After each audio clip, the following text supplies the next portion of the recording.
ರಾಣ ಋಷಿಗಳಿಗೆ ದಶರಥ ರಾಜ ಪ್ರಭು ಭೂಮಿಯಾಗಿದ್ದು ಎಲ್ಲರೂ ರಾಮಶ್ರದ್ಧೆಯನ್ನು ಗೌರವದಿಂದ ಕಾಣುತ್ತಿದ್ದರು.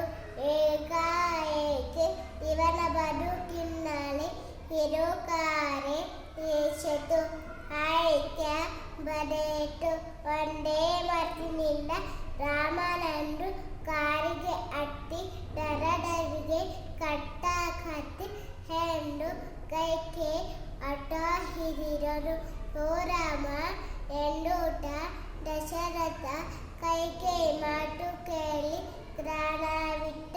ಔದರವಿಂದ ಪ್ರಮಾದ ಕಾರಿನಲ್ಲಿ ಮದ್ದು ತಂದ. ಅಜಲಿ ರಮನಾಜಿ ಶ್ರೀರಾಮ ಬದುಕೇಗಿ ಕಟ್ಟಾಕಟ್ಟಿ ಎಂದು ಕೈಕೆ ಬೈದ ಮಾರರಸ.